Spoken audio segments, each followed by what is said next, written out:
ဇူလိုင်လ30ရက်နေ့နေပြည်တော်စီပင်ရိပ်သာမှာပြုလုပ်တဲ့ NLD ပါတီတွင်ဆွေးနွေးပွဲမှာဒေါအောင်ဆန်းစုကြည်ကပြောကြားခဲ့တာပါ။ပြည်သူ့လွှတ်တော်စီဝေးမှာဆွေးနွေးဖို့အတည်ပြုထားတဲ့အစိုးရမဟုတ်တဲ့အသင်းအဖွဲ့ NGO တွေရဲ့မှတ်ပုံတင်ခွင့်ဆိုင်ရာဥပဒေတရက်ပြဋ္ဌာန်းပေးဖို့ပြည်အောင်စုအစိုးရကိုတိုက်တွန်းထားတဲ့အဆိုမှာပါဝင်ဆွေးနွေးမဲ့မြို့သားဒီမိုကရေစီအဖွဲ့ချုပ်ကလွှတ်တော်ကိုယ်စားလှယ်တွေကိုဒေါအောင်ဆန်းစုကြည်ကပြောကြားခဲ့တာလည်းဖြစ်ပါတယ်။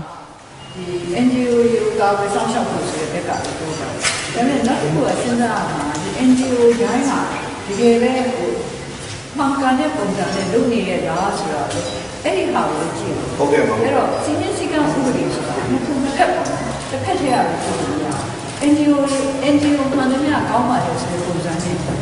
ကြည့်လို့ပြောရ။အဲ့တော့ NGO တွေကိုဒီကအခုနဲ့ချို့ဆိုလို့ရှိရင်အဆက်အသွယ်ရှိနေမဟုတ်ဘူးရတာတဲ့ NGO ရှိတယ်ဆိုတာအများကြီးပြောတာစအဲ့တော့ဒီလိုညမတာကိစ္စတွေဖြစ်အောင်ဒီစကမ်းကတပတ်ဒီပဲညမတာတော့ဖြစ်အဲ့ဒီမှာကိုဥပဒေပိုင်းဆိုင်ရာဘက်ကလည်းကြည့်စီ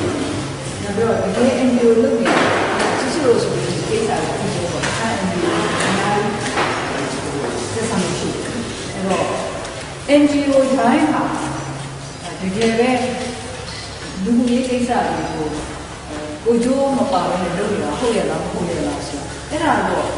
သုံးသပ်ဖို့လိုတယ်အစိုးရမဟုတ်တဲ့အသင်းအဖွဲ့ NGO တွေရဲ့မှတ်ပုံတင်ခွင့်ဆိုင်ရာဥပဒေတရက်ကိုပြဋ္ဌာန်းပေးဖို့ပြည်အောင်စုအစိုးရကိုတိုက်တွန်းတဲ့အဆိုကိုသင်္ကန်းကျွန်းမြို့နယ်ကပြည်သူ့လွှတ်တော်ကိုယ်စားလှယ်ဦးသိန်းညွန့်ကဇူလိုင်လ30ရက်နေ့ကပြည်သူ့လွှတ်တော်အစည်းအဝေးမှာတင်သွင်းဆွေးနွေးပြီးတော့လွှတ်တော်ကဆက်လက်ဆွေးနွေးဖို့အတည်ပြုထားတာပါအဲ့ဒီအဆိုမှာတော့မြန်မာနိုင်ငံအတွင်းကူးပြောင်းမှုကာလမှာနိုင်ငံတော်သမ္မတက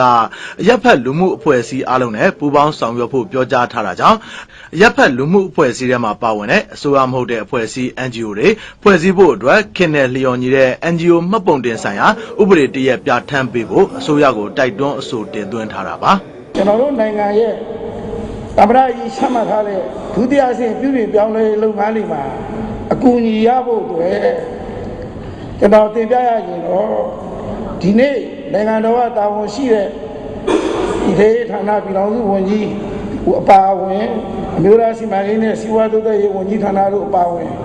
ဒီဝန်ကြီးဌာနတွေနဲ့ဒီနေ့ပရိသတ်လုပ်ငန်းတွေကိုလုပ်နေတဲ့အစိုးရမဟုတ်တဲ့ဖွဲ့စည်းတွေတွေ့ဆုံပြီးတော့ဒီအသင်းဖွဲ့တွေရဲ့ဖွဲ့စည်းတဲ့အခါမှာကြုံတွေ့နေရတဲ့ခက်ခဲကိုဘယ်လိုဖြေရှင်းမယ်ဆိုတဲ့အကြံဉာဏ်များနှစ်ဦးနှစ်ဖက်ရယူဖို့လိုအပ်ပါတယ်အဲ့ဒီနောက်မှာတော့ကျွန်တော်တို့ဒီနေ့ခေတ်ဒီနေ့ကာလဒီနေ့နိုင်ငံတော်မူဝါဒနဲ့ကိုက်ညီတဲ့အသင်းဖွဲ့ဆိုင်ရာဥပဒေတစ်ခုကိုအားလုံးကြည်ကြည်လဲဆွေးနွေးပြီးတော့ပြဋ္ဌာန်းကြမယ်ဆိုရင်ကျွန်တော်တို့တော့ဥပဒေကြီးပြောနေတဲ့အတိုင်းကျွန်တော်တို့နိုင်ငံတော်နဲ့နိုင်ငံသားတွေရဲ့အကျိုးစီးပွားကိုမုတ်ချဖြစ်ထွန်းမှာပါပဲ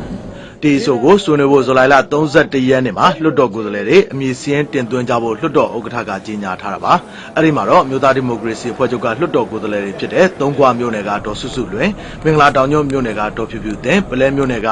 ဒေါ်ခင်စန်းလိုင်နဲ့ကြောက်ပရောင်းမြို့နယ်ကဒေါက်တာဇော်မြင့်မောင်တို့ကအဓိကဆွေးနွေးကြဖို့လည်းရှိနေတာဖြစ်ပါတယ်ကျွန်တော်အဖုံးမြပါခင်ဗျာ